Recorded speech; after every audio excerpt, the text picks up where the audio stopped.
There is this common question that a lot of Facebook beginners usually ask, and the question is, should I boost posts or run ads? Some persons will ask, are they the same thing or they are not the same thing? This particular video is to answer that question. I will tell you the differences between boosting posts and running Facebook ads, and at the end of this video, I will go ahead to tell you which particular one you should use. So ensure you watch this video to the end because every information here is vital. In case you're seeing me for the first time, I am Popka Innocent. On this channel, I will be teaching you social media marketing, which includes Facebook and Instagram ads, TikTok ads, YouTube sponsored ads, and lots more. The sweet part is I will teach you from scratch to expert level. So if you're interested in learning social media marketing, then do well to like this video and subscribe to the channel. Click on the subscribe button below, turn on the bell notification so that you don't miss my next valuable video. Have you done that now? Alright, let's continue.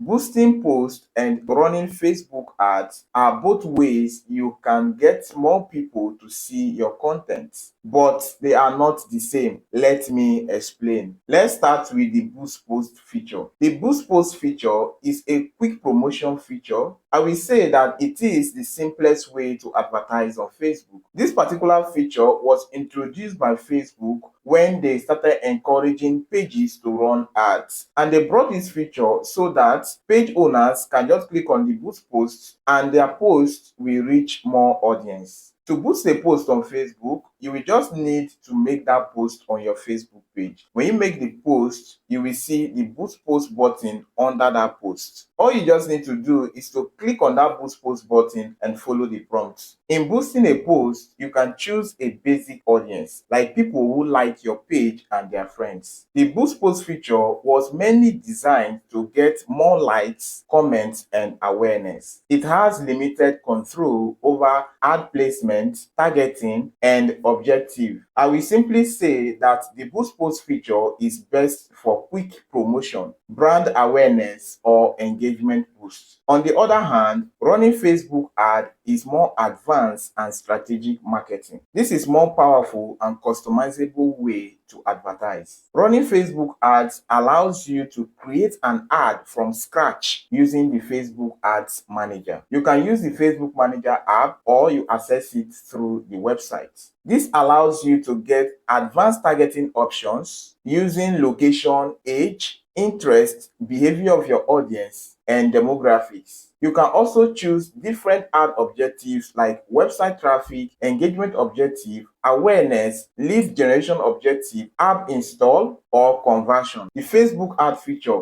gives you more control over where your ads will appear. That is where we call the ad placement. At the placement level, you can decide if your ad will appear on the Facebook feed, if it should appear on Instagram feed, on stories, reels, messenger, or audience network. Facebook ads is best for driving conversation, sales, website visits, engagement, and growing your business. You may ask, which of these should you use? Should you boost posts or run ads? I will say, if you just want more people to see and engage with your post, then you can go ahead to use the boost post feature. But if you want to drive sales, collect leads, or target a specific audience for your business growth, then I will advise that you run ads. Now, let me ask, which ad goal do you want to achieve by running this ad? Comment below and I will tell you which one to use to achieve your ad goal. If you found this video helpful, don't forget to like this video and drop a comment below.